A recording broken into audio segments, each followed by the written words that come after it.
Okay, I believe you can see my screen, right? So let's begin. Now we'll start with some basic information about firefighting, and after that, we'll be able to we'll ask you some questions and to be able to determine your knowledge on this field. Okay, the aim is to prepare you very well in case of questions. So with that, we are starting with fire is very dangerous, like you all know. There are incidents of fire outbreak all over the world. So that is why most organizations, most reputable organizations are bringing on board trained and qualified people to be able to prevent fire outbreak, because most of your job is going to be prevention of fire outbreak. Because when the fire is already out, most times it's out of your hands to be able to stop it. So your job is to prevent fire. Okay, so all over the world, there are fire outbreaks claiming lives annually. But for us to ensure that there is a safe and a fire-free workplace, then firefighting technicians or firefighting officers are deployed to the workplace. So that is where you fall into. Now, what is fire itself? Fire consists of three major elements, which you will see in this, known as fire triangle. So if you are asked to define a fire is a chemical reaction.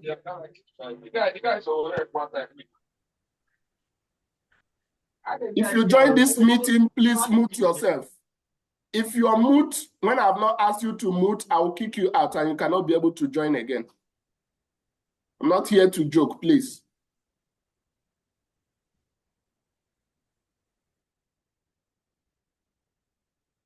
Fire, as I said, is a chemical reaction between three major components.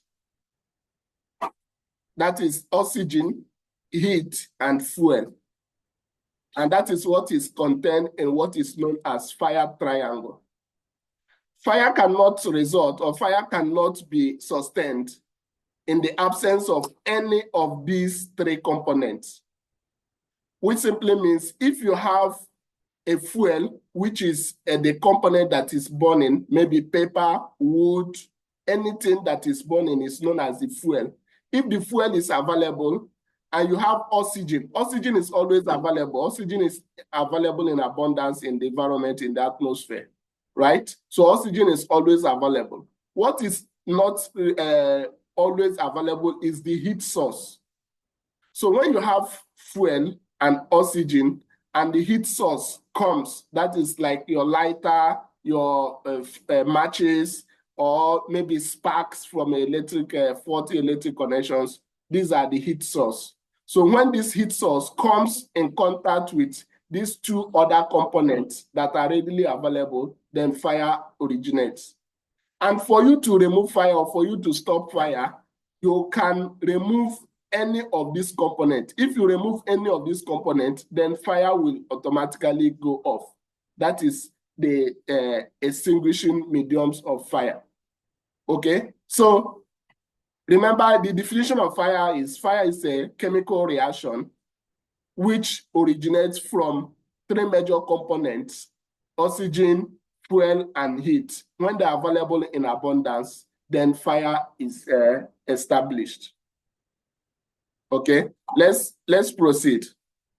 Now, as a firefighter or as a firefighting technician, one of your major roles is to ensure safe evacuation during fire outbreak, or maybe during fire drills. If there is any fire outbreak, one of your major roles is to evacuate people, lead people out of the fire area into a safe location. Okay, so what are the emergency procedures? The first thing is to raise alarm. in the workplace, there is what is known as a manual call point, MCP. That is this button you see here. When you press this manual call point, then you are raising alarm. The alarm will go to everywhere around that workplace, around the refinery, or around the work environment.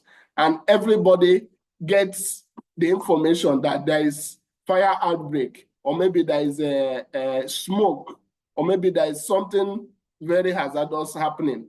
Okay? Now, immediately after raising the alarm, you call. You have to make a call. You call for the emergency services.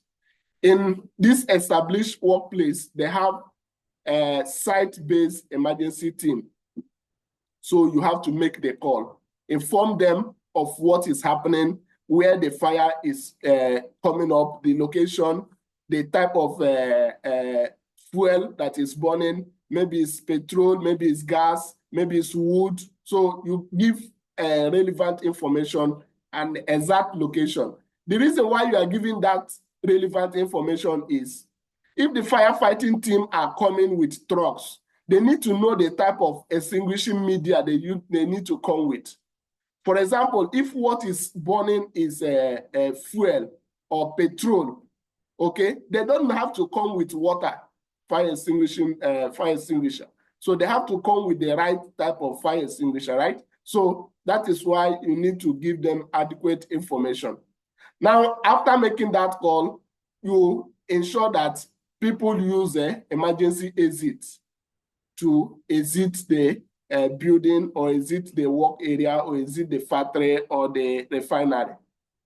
Okay, so when they are exiting, they should not stop to start taking pictures, or stop to start looking for their baggages, or stop to start anything that will take their time. So during evacuation, nobody is supposed to stop to do anything. Okay, now when evacuating, it doesn't mean that you should just evacuate and go inside the car, or go inside the house, or go inside the office. You evacuate to go to where? The assembly point. And while going to the assembly point, there should be no running, there should be no pushing.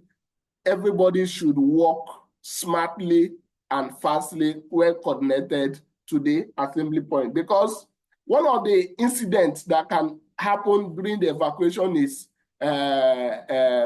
what do they call it? People pushing people down, and people getting crushed in that process. So the evacuation process should be smartly fast, no running, no pushing, and everybody gets to the assembly point. Now, at the assembly point, as the firefighting technician or the officer, your job is you also have to address the team. You have to address everybody that has arrived at the assembly point. You need to let them get aware of what is happening. They need to know what happened. They need to know if the fire is on, or if the fire has been extinguished. And you need to also let them know when you are going to, the sign you are going to give to them when everywhere is clear, for them to go back to the work. Okay, so now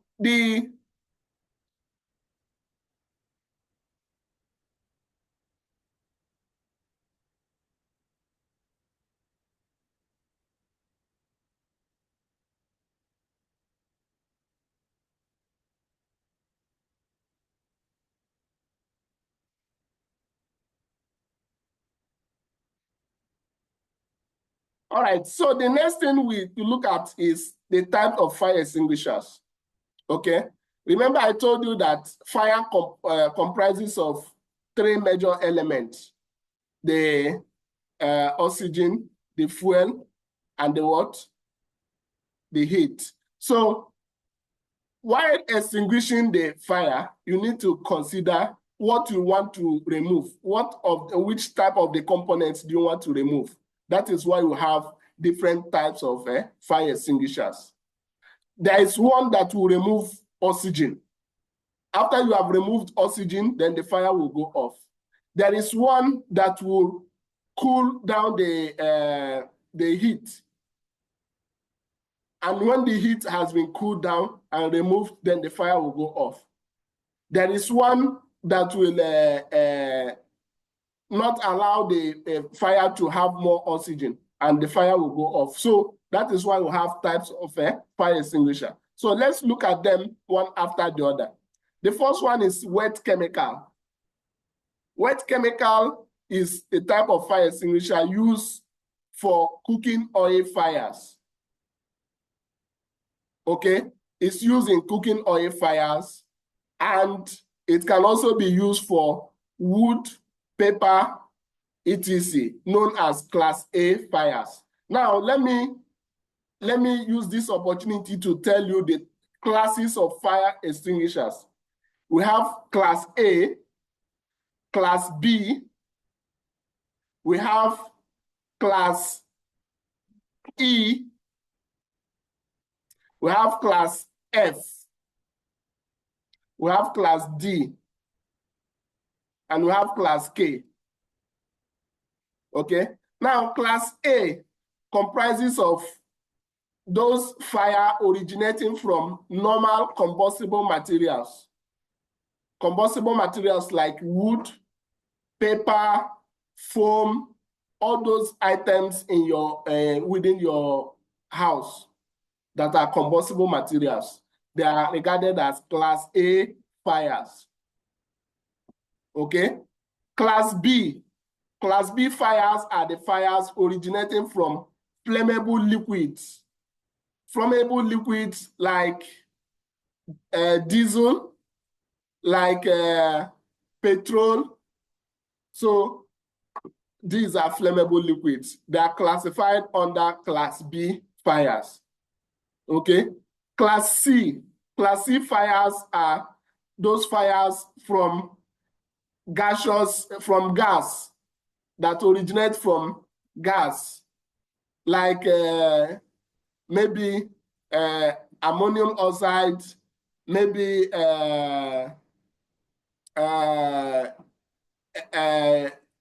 ethanol. So all these gases, when the fire originates from those gases, we classify them as what? Class C type of fires. Then we have Class F. Class F fires are those fires originating from cooking oils. Those ones that happens in the kitchen. Cooking oils like your frying oil, red oil. So those, when you are cooking in the kitchen and those fire starts there, so those type of fires are classified under Class F. Okay, now we have Class K. Class K type of fire are fires from live electric equipment. Live electric equipment are classified as a Class K type of fires. Okay, now let's go back to fire extinguishers. We have wet chemical fire extinguisher. Wet chemical is used for Class F fire.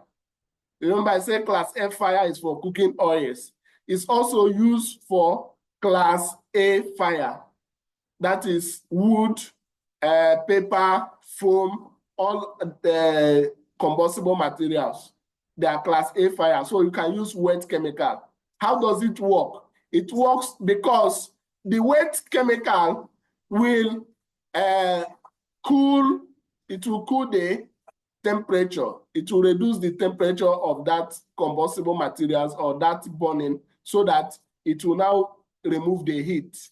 Then the fire will go off. There's another type of fire extinguisher known as CO2, carbon dioxide. So this fire extinguisher is good for Class B fires. Class B fires are those flammable liquid like petrol, diesel, I've said that. And it's also good for Class K fires, which is live electric equipment. So as a firefighter or as a firefighting technician, if your team or a team is working near electrical DB, near electrical equipment and they ask you to bring fire extinguisher, you are expected to bring CO2, okay? Because CO2 is good for live equipment. If there is fire originating from live electrical equipment, you use CO2 type of fire extinguisher to remove it. Okay, now you are not expected to use CO2 for Class A fires. Class A fire is the wood, paper. You are also not expected to use it on Class D fires, which is metal. Another type of fire extinguisher is foam. Foam is like the leather that comes out when you are washing your clothes with soap, right? There is some foaming coming out. That is how this type of fire extinguisher looks like. Okay, it's used for Class A and Class B type of fires. Class A and Class B type of fires. It's not good for live electrical equipment. It's not good for Class K type of fires because the foam still contains some water element in it. So electricity and water cannot go together, right? So that is why you are not expected to use foam near electrical equipment. Okay, so another type of fire extinguisher is dry powder. This dry powder is more popular in the workplace. It's almost everywhere because it works on all classes of fire. It's good for all classes of fire. You can use it for Class A, you can use it for Class B, you can use it for Class C, you can use it for Class K. So this is dry powder. The only effect it will have on electrical equipment is that it will leave some residues. It will leave some droplets on that equipment. Apart from that, it works well in removing the fire. Another type of fire extinguisher is water. Water is good for only Class A, which is wood, paper, and clothes. You don't use it on flammable liquids. If there's fire in your kitchen and you use water to extinguish it, what will happen is that the water will carry the fire and transport it to another location, and fire will still continue. So it cannot extinguish it. So do not use water on flammable liquid or live electrical equipment. You know why? On live electrical equipment, the water will become a conductor and it will also electrocute you. So you don't use water on live electrical equipment. Now, these fire extinguishers have color codes. You should know them by their color code. Take a look at the picture on the screen and memorize them on your head. It's very, very important. Wet chemical have yellow color. CO2 has color code of black. Foam has this color code that is like a light orange. Dry powder has blue color code, whereas water has red color code. So if you just go to the workplace, look at the fire extinguisher, you will see this color around it near the neck. You will see that color around it. It tells you exactly the type of fire extinguisher you can see there. Are we on the same page? Yes. Let's move on. So the steps on how to use fire extinguisher. Using fire extinguisher is very, very easy, but if you don't follow these steps and be careful, then you can cause more harm. Fire extinguisher is pressurized. It has pressurized gases inside. It's pressurized. Even the water, even water type of fire extinguisher or foam or gas or CO2, all of them have pressure. They are pressurized. So if you don't handle them well, it can explode. Okay, if you don't handle them well also, it can become a projectile. It can fly to different locations and go and hit somebody or damage something. So you must handle it very, very well. So what do? You hold it at this handle with one hand. Use one hand and hold this handle. Now, the next thing to do is to pull the safety pin. There's a safety pin on near the handle. You pull it out with the second hand. You don't keep it on the floor and be using one hand to operate it. No, your two hands must be free. Use one hand, hold the fire extinguisher very well. See this black handle. The black handle is where you will hold. Okay, because that place is not the lever, it's not where you will press. You are holding this black handle, that is what you use to carry it.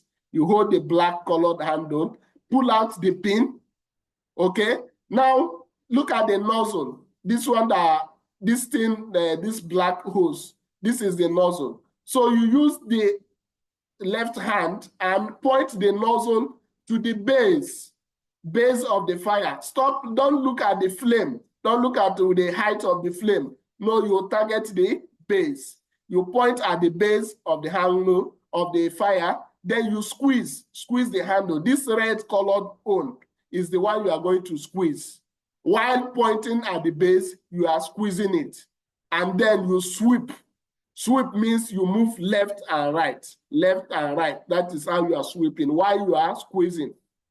Okay, that is how to use fire extinguisher. And it has acronym known as PASS. P for pull the safety pin. A for M at the base. S for squeeze the trigger. The other S for sweep, left and right. So this is what you use to remember how to use fire extinguisher. PASS, P-A-S-S. Pull the pin, M at the base, squeeze the trigger and sweep left and right. That is how to use fire extinguisher. So, electrical fires. What could cause electrical fire? Electrical fire can result from overloading of fuse. It can also result from poor wiring. It can result from overloading. It can result from damaged power tools. So that is why when there is like hot work activity or when there is a cutting, grinding activity, they will call a firefighting technician to be available. So when you are available, you are looking out for these items: overloaded fuse, wires, loose ground connections, power tools that are defective. So these are what you are looking at for. Now, in case there is electrical fire, do not go to touch any of the items that is burning, because that burning item is has turned to a conductor. It will electrocute you. So if there is a electric fire, don't touch any of the burning items. Even if a human being is burning, don't go and try to pull him out. You must first of all remove the power. You have to turn off the power. Okay, you have to extinguish the fire. You have to ensure that everywhere is free before you can touch that person. If not, you can get electrocuted. Chemical fires. Chemical fire can result from use of chemicals like maybe painting, maybe sanding. So these are chemicals that can cause fire. There's a type of chemical known as a thinner. They usually use it for cleaning, for removing dirt. So that chemical is highly flammable. Okay. Now, as a firefighting technician, you need to know the flammability of any chemical that your team are using. On that label, if you look at the chemical or the paint, there is a label on it. That label will tell you the level of flammability that chemical is. Flammability simply means how quick it can catch fire, how swift that it can burn. So if the flammability is written 4, if it's written number 4, it means that it's very, very flammable. It can start fire at the quickest ignition. If the flammability rate is written on the label, it's written 3, it means under normal temperature condition that it can ignite. It can start fire under normal condition. If the flammability is written 2, it means it can ignite with moderate heat. Just small heat, it can start fire. If the flammability is 1, it means that it can ignite when preheated. It means when you are heating it, then the fire can start. If the flammability is 0, if that chemical, you look at the label and the wrote flammability 0, it means it will not ignite. It will not burn. Okay, so this is part of your duty also to check the chemical that your team is using, look at the flammability, and know if it's highly flammable, if fire can start immediately, and you know how to put control measures. Okay. Flammable liquids. Look at the type of label I was telling you of. So if you see this label on that container and they give you this number, see number 3. What did number 3 say? Look at this flame. It means it will ignite under normal temperature condition. So you look out for the label on the chemical that your team is going to use and know the flammability rating of that chemical. Okay, to prevent fire outbreaks in the workplace, we must do housekeeping. We must ensure that there is housekeeping always while the job is going on and after the job. That is part of your job as a firefighting technician. Before hot work is conducted, you must ensure that housekeeping has been done in that area. There is no combustible material, no flammable gas, no flammable liquid, nothing that is flammable or combustible is in that location. Okay? You must ensure that the area is safe and the location is safe. If you need to have a fire blanket, you need to have a excluded area. Make all those things available before you sign the permit, before you authorize the job to go on. And after the hot work has been completed, it is also your job as the firefighting technician to remain in that location for a minimum of what? 1 hour. You need to remain in that location for a minimum of 1 hour. Why? The reason why the firefighting technician will be in the location after a hot work is to ensure that there is no fire outbreak. Because in some cases, you see that sparks can start fire gradually, okay? And if you just finish the job immediately and you leave immediately, then you cannot be able to identify those potential fires.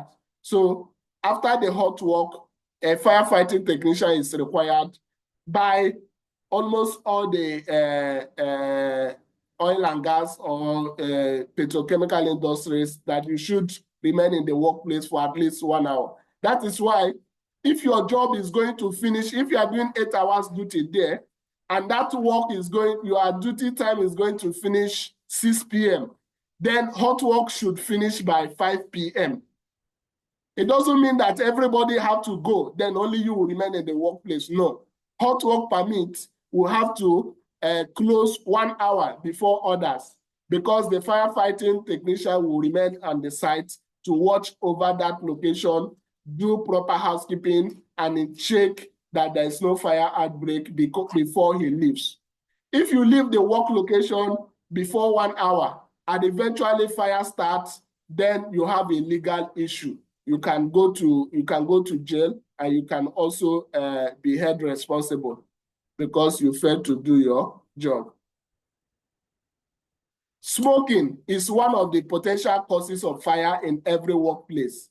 So most of petrochemical industries are no-smoking zones.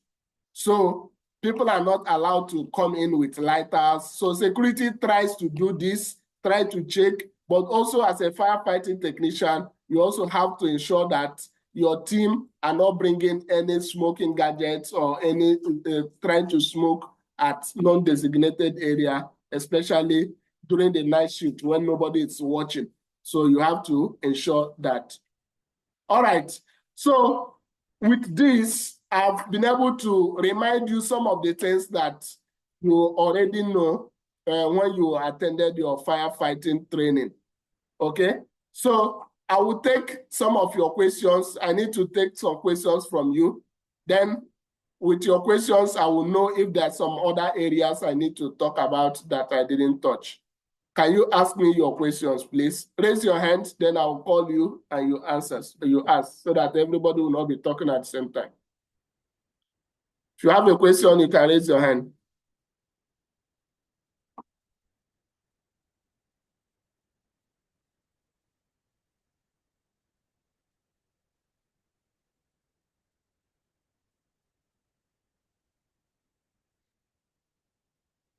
We don't have question. Okay, let's I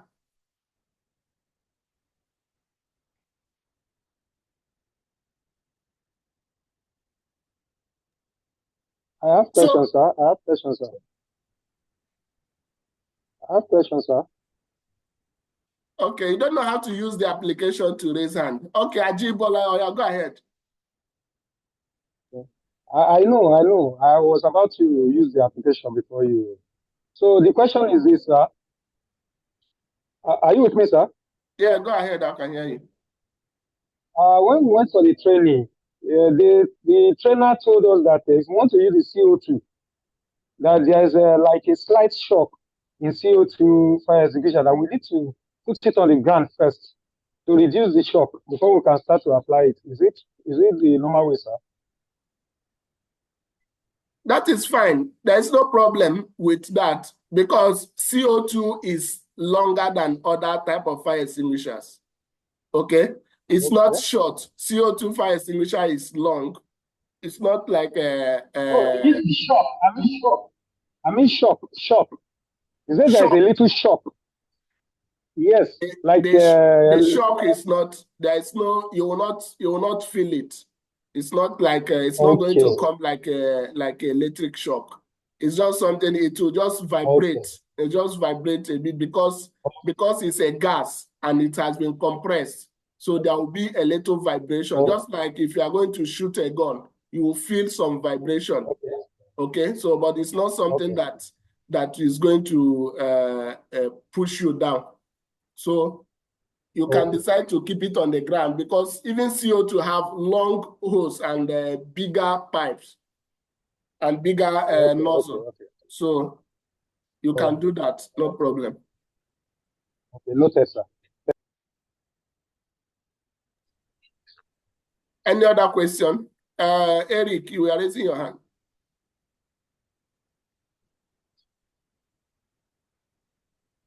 You are muted. Eric, you are muted. Unmute.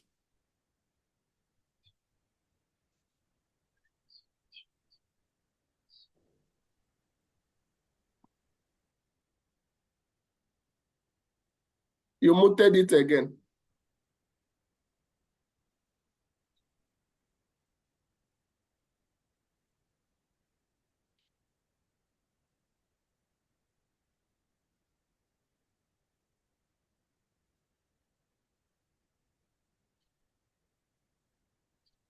You are still muted.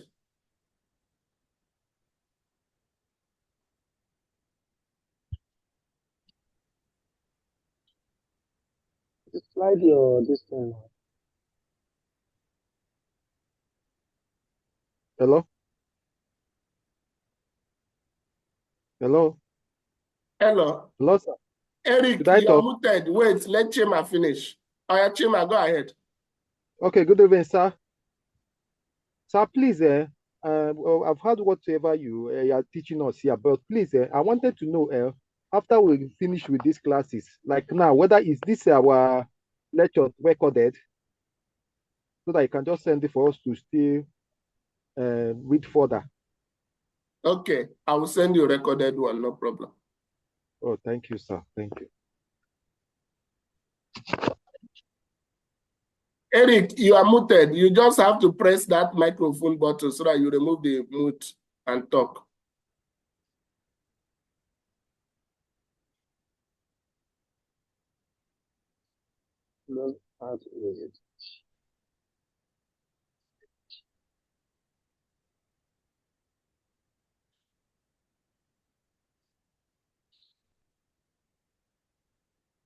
I think Eric don't know how to operate his application.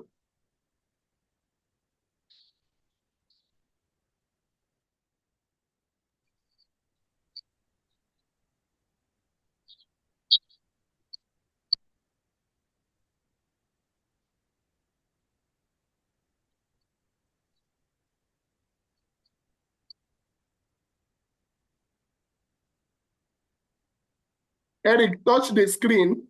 Look at the microphone sign there. Then you press it so that it will remove the line on it. Then it will become a mute.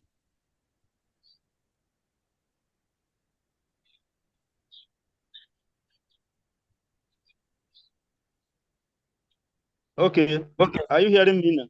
Yes, I can hear you now. Okay. You have muted yourself again. Is it going muting itself?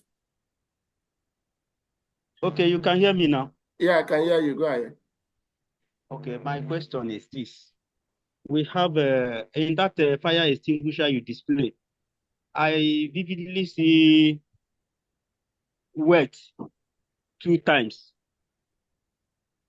So why they have two wet dry powder, 2 wet fire extinguisher? So I don't know. Is this different or the same active?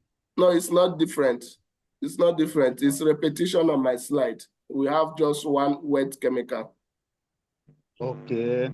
Okay. Yeah. Now in that aspect, you mentioned class. You said fire extinguisher have 5 class. That's right. Yeah. That's right. Class A, class B, class C, Yes. class D, class F, and class K. Yes. That is 6, That's right? 6. Yes. That's 6. Yes. Okay. Okay. And again, in that C, because there was one book I was seeing. They said class C, this is because they said the other in that one they said solid. They mentioned solid as a combustible material, and again they mentioned flammable as B. They mentioned C as electrical. So I don't know if it's the same thing or different. It's 5:04 p.m. Okay. Hello? Yes. Let me give you that clarification. Okay. Okay. Yes, Class C and class K are different from 2 different standards. You know, we have 2 major standards from UK and from USA. Okay. USA say class K, whereas UK say class C. Okay.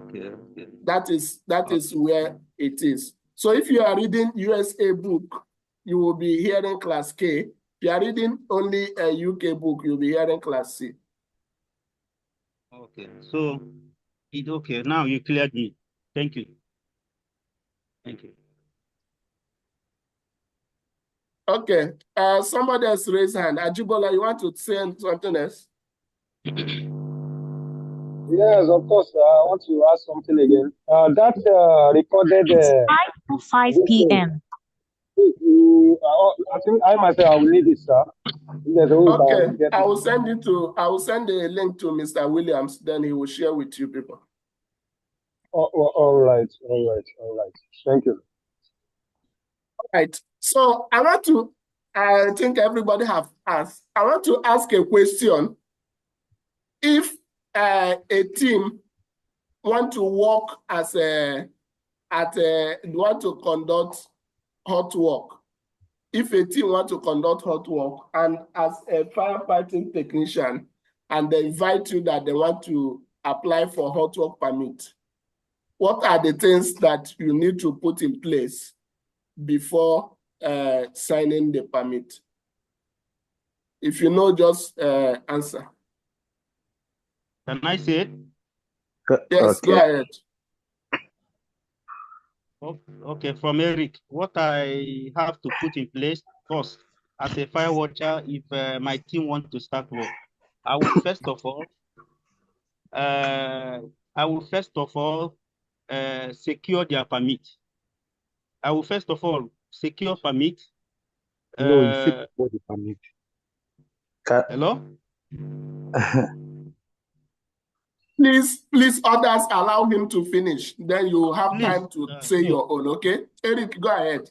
Yeah. I will first of all ensure that my team secure permit, and when they secure permit, I will as a lead, as a firefighting lead, we have to check if they have all the necessary prevention measures are in place. To if like what type of hot work they want to carry out. Um, they have a suitable fire extinguisher available. They have fire blanket available. They have area combustible material, housekeeping and the combustible material removed from the location. Then and also make sure that there is a suitable proper cable management, and also sure that all the fire extinguisher is extendable from outreach like 3 meters from the area they are wedding. So and also make sure that each each cable in that they are using have a color coding. Okay. After then, I will now, if everything is properly in place, before I can be able to sign the permit. That is me from me. Thank you. Okay, Mr. Eric. Peter Iguilo, go ahead. Okay. The first thing to check when you come to the site, the place of work, you have to make sure that everyone is in full PPE, safety protection, one. Then the second thing, you have to make sure that everyone is wearing safety belt. Safety belt. The third one, you have to make sure there is a safety blanket, fire blanket. Then The you have safety to belt, make is sure it for people walking on the ground or for people walking at height? the safety belt, depending on where they are walking. Okay. Depending, So yeah, you say depending, if they are walking because at height, people, okay, just say maybe it like people walking in a ship, you know, sometimes they have to climb up, depending the location. okay. People going inside confined space, it depending. Hot work can be done at any places. 5:09 p.m. All right, go ahead. Yeah. So then you have to make sure that tools that they are using is already inspected before making use of it.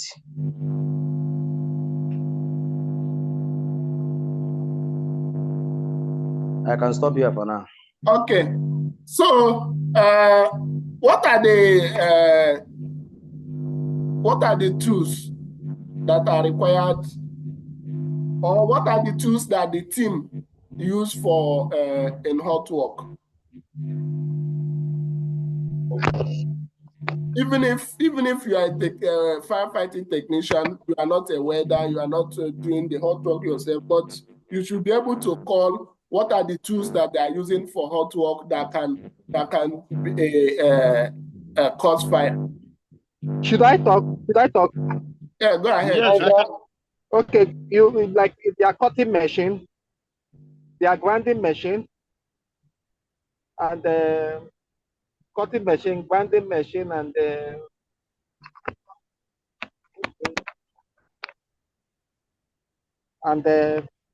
filing machine also.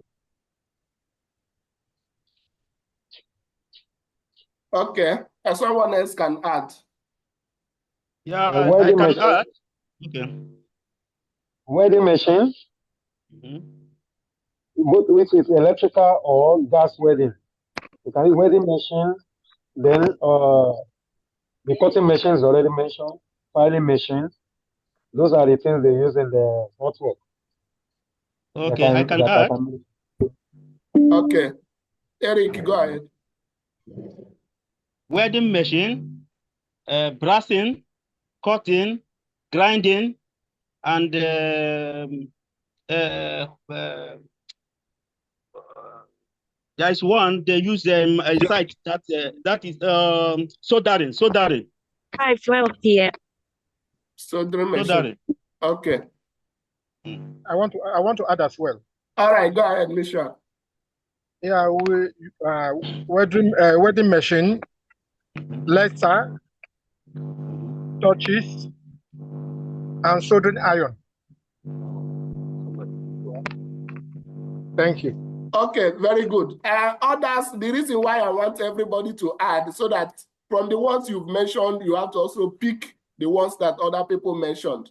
Now, one important ones that you people did not mention, I want you to say it is, when you are doing a gas welding, 5:12 p.m. you didn't mention the oxygen cylinders, you didn't mention the acetylene cylinders. Acetylene.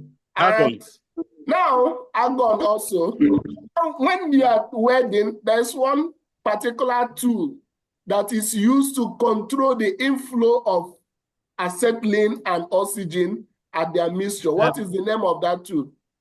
Fire arrestor. Fire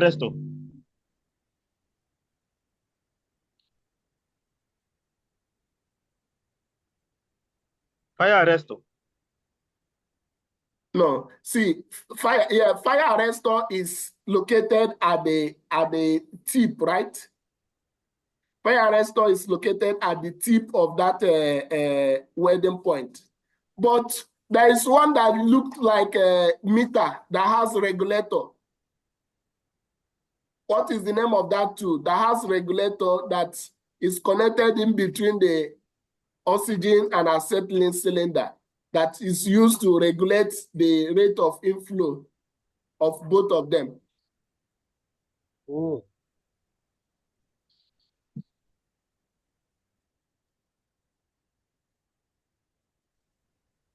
What's the name, sir? ZH2S. I want you to tell me. Calibrating I think it's a calibrating machine. I don't know. Equipment, I don't know. Sir, please help me. So the pressure gauge. The pressure gauge is very important. Pressure gauge. ZH2S. So if they are working, some of them can decide to work without connecting the pressure gauge. It's very, very wrong. So we have to look out for that pressure gauge. Pressure gauge, yeah. Pressure gauge. Okay. Okay, sir, please, this pressure gauge, what is the function? The function is to regulate the amount of oxygen and the other inert gas that they are using, either acetylene or argon, the amount that will flow in at the same time. That is what the pressure gauge is using to regulate it, so that it will be the right proportion, so that one will not be more than the other. Okay. Okay, sir. Noted. Noted, sir. Okay, sir. Sir, please, when you mention, sir, please, Eric is want to speak. When you mention the two type of cylinder that they are using, you do mention oxygen acetylene, right? Yeah, Argon depending on the and type of wedding they are doing, right? Okay, depending. Okay. Some Which? wedding will involve argon, some will use only acetylene. So depending on the type of Okay. wedding they are doing. And you as a technician, as a firefighting technician, you are not a welder. Your major job is not to detect the type of gas they are using to weld. Your own is to Okay. ensure that those components are all complete. That's why you need to know the components. Okay, that's why you need to know the gauge, know those fire arrestor, and check them, ensure that they are all complete and available. Okay, those questions are well answered. So Any can I other ask question? Yes, Okay, yes, I can ask. go From ahead. this, what are the physical looks for me to determine if the equipment, like you said, the pressure gauge, how do I know if the equipment are in a good condition or defective one? Okay, the pressure gauge, okay, it's like Yes. most of you are driving, most of you have driven car before. It's like your speedometer in your dashboard. Okay, so they'll have to set it to a particular, so you can easily ask the weather how many gauge, what is the level of your gauge that you are supposed to use. So you just Okay. read the meter pressure gauge there and ensure that it's available, it's working. Because if it's just pointing at 0, that is if it's deflected, it means that it's just connected there and it's not working. Working. Oh, okay. Okay. So your Thank own you. is just to ensure that it's working. All right. Now, another thing I think I don't know if I failed to mention it. Fire extinguisher, you need to inspect it also before you use it. You see the arrow, it has pressure gauge also. So the gauge have to be pointing at the green, I mean. The green shows that it's safe to use, it's okay. If it's pointing at the red towards the left, it means it's depressurized. Yes, if sir. it's pointing at the red, towards the right, it means it's overcharged. Overcharge is also very dangerous because maybe when you are removing the pin, it can release pressure with very high force, which can cause a lot of damage. So overcharge can be caused by exposure to heat. Maybe it has been under the sun for a very long time. It can automatically get to overcharge. So the gauge must be pointing at the green for you to know that it's safe, it's good to use. Okay. And I think we need to check the expiry date also. Expiry date of the fire extinguisher. Now, yes, fire extinguisher, you will do monthly physical inspection. Okay. Then there is an annual or yearly maintenance inspection. Okay. So that one is done by third party. Third party means an authorized company that they will do the pressure check. They will try to check it under normal conditions in their office, okay, and certify it. Then they will label it. They will give the date. So that inspection lasts for 1 year. But monthly, within the site, you are supposed to check it and check if the pressure is okay and if everything is still okay. All right. where I work, there's 3 months. They normally, when I did a watchman somewhere in UAE. So if I think they normally do their this in 3 months. No issue. It depends on the workplace.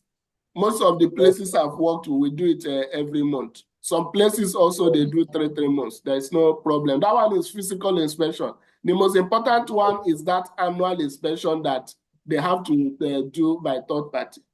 Okay. Now, there's one important thing that I want to know, if you know it. Can you name the safety gears of a welder? Safety gears. Yes.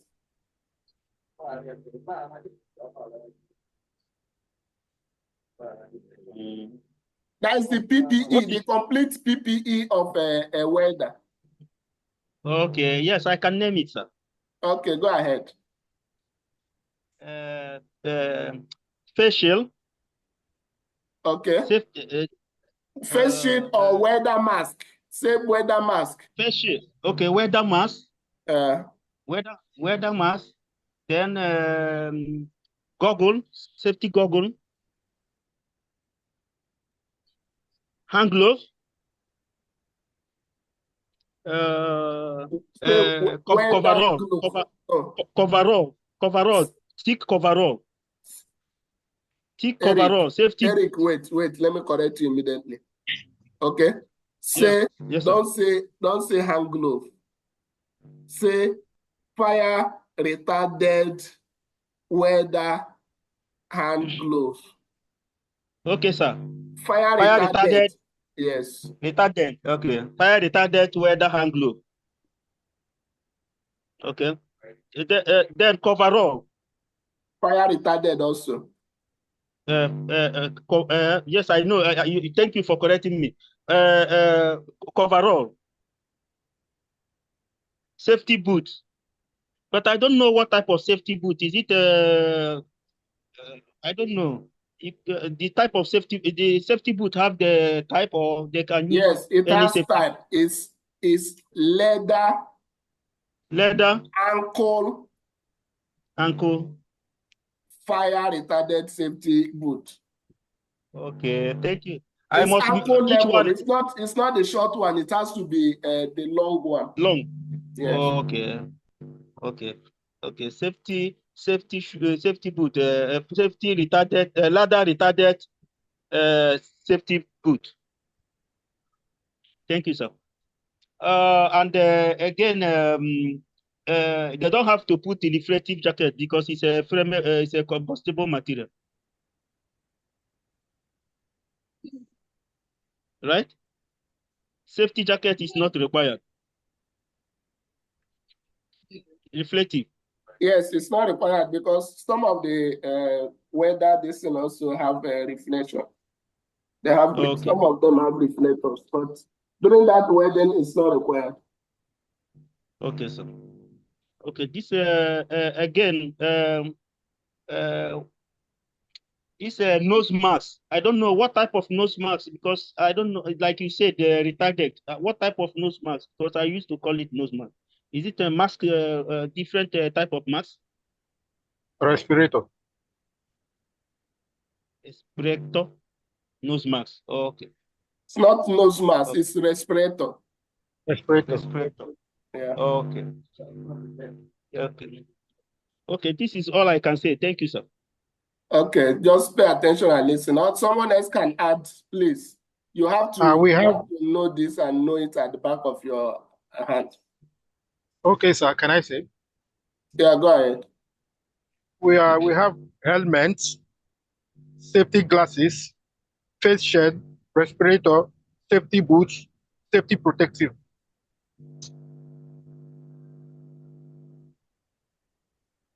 Thank you, sir.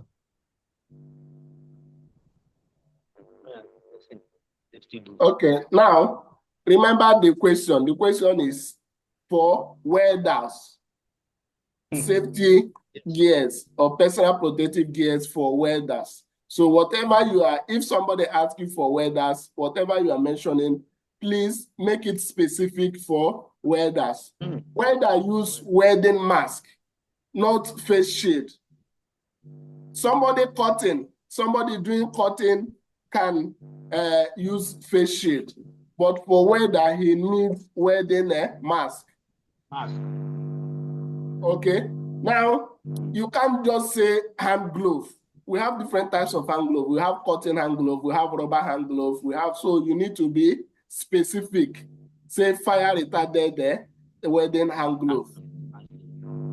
Okay, now for safety shoe, you have to be specific. Say it's ankle level leather fire retardant safety shoe.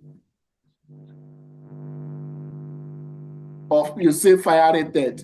You can't remember fire retardant, say fire rated. Okay.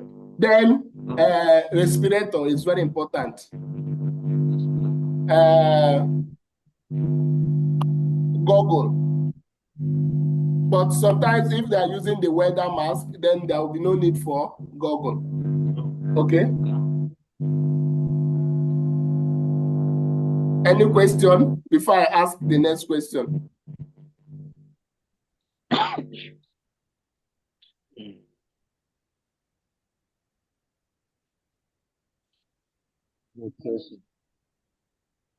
What is grounding?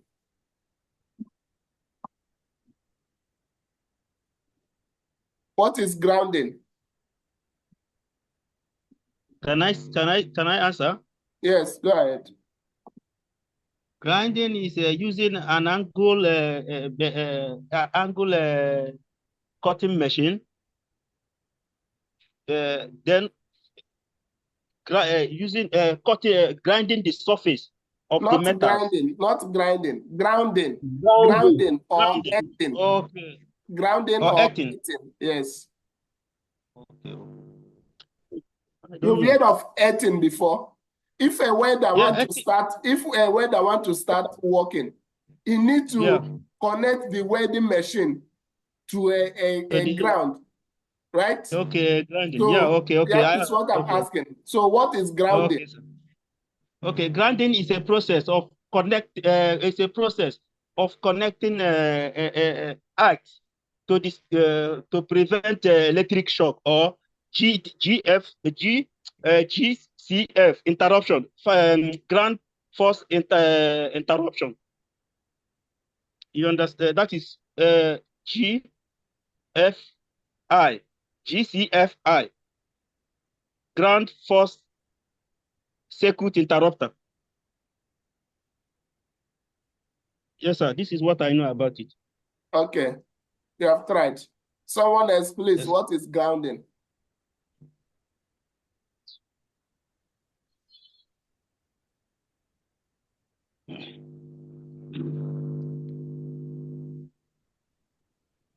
Please try. We are trying to prepare you for tomorrow. Say something, because if you are in the interview and you are asked, you have to say something.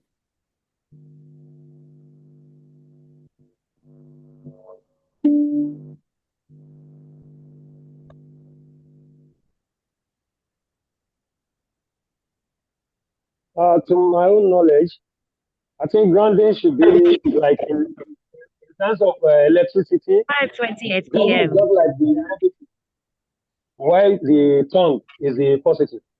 Without the negative, the positive cannot work. I think grounding is the negative, while the tongue is the positive.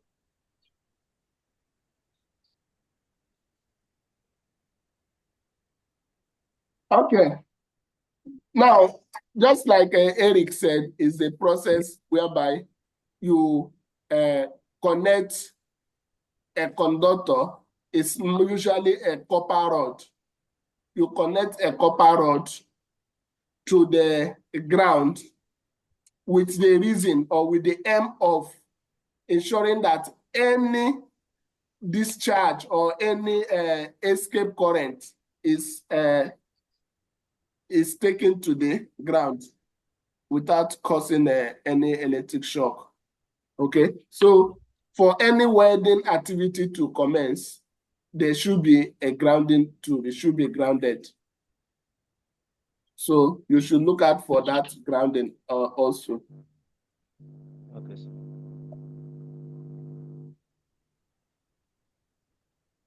Okay, so I have a last question to ask. My question is,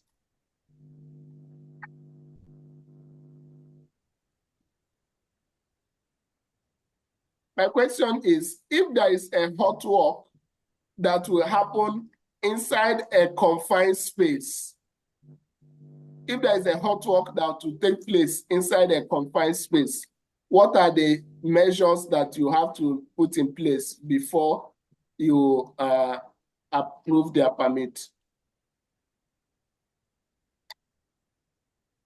Okay, can I answer? You know what is confined space, right? Yes, sir.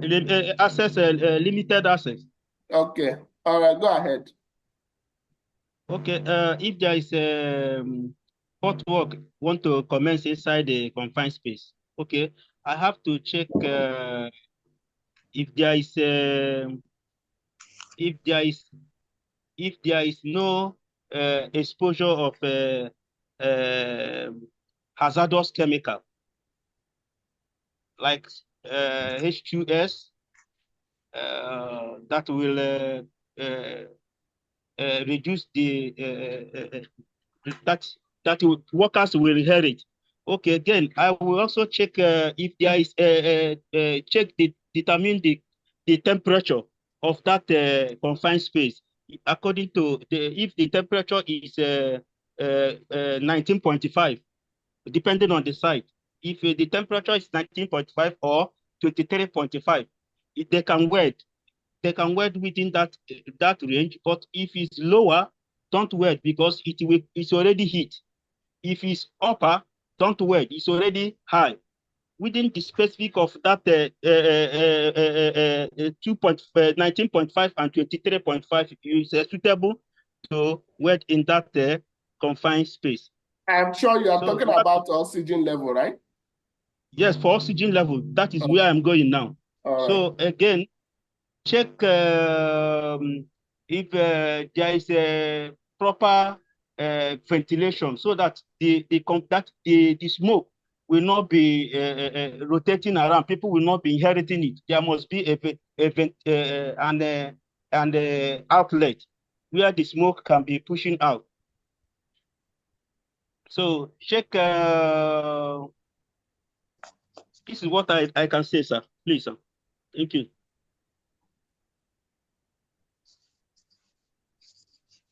Okay, someone else can add. For a job that want to start in confined space, what are the measures you have to, a hot work that want to start in confined space? What are the safety measures or precautions you have to put in place before you allow it to start? I think someone said to check the if there's any combustive things around. So, yes.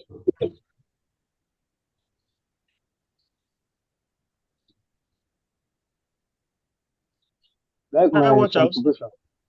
Fire watcher. We have to make sure that fire watcher also have to be there. So you are the fire watcher now. Okay. Because I have to add. Okay, no problem. I am there already.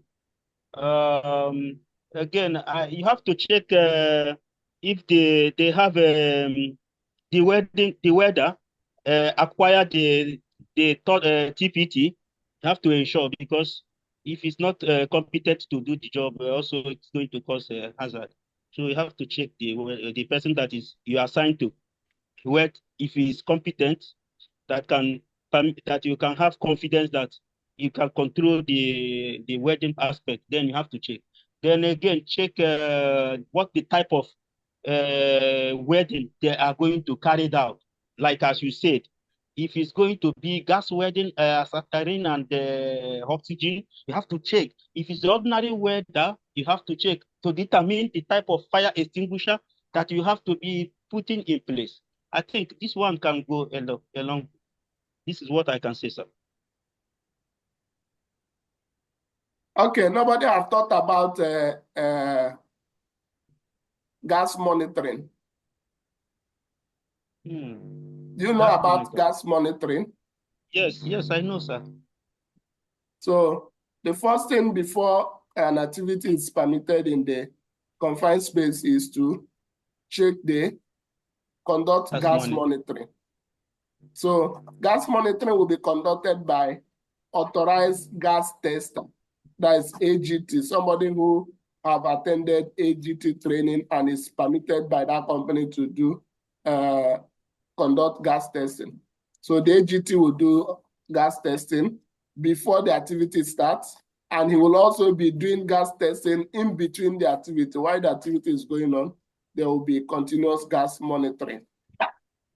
Okay, so that will help to determine the oxygen level and the type of gases or hazardous substances that are inside that place before they can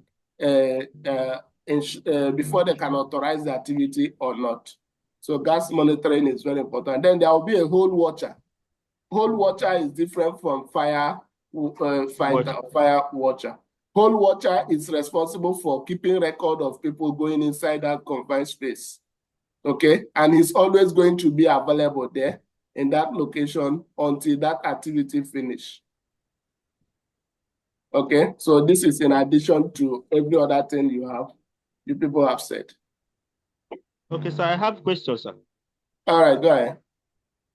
The question I want to ask now, before I do mention about fire watcher. Okay, you said I am there. Okay, again, you now add an additional hole watcher. So if I am there and hole watcher is there, our responsibility are different. Yes, the hole watcher will be there. Fire watcher will also be there. But are we not? I am asking, is it not the same watching we are doing? He's watching for entrance. He's keeping record. Your job, you are not interested in keeping record of who is going inside and who is coming out. Okay, but the whole watcher is doing that. So okay, sir. In some companies, they would give that responsibility to one person, but the roles is different. In most oil companies, there will be two different people. Okay, sir. Yeah.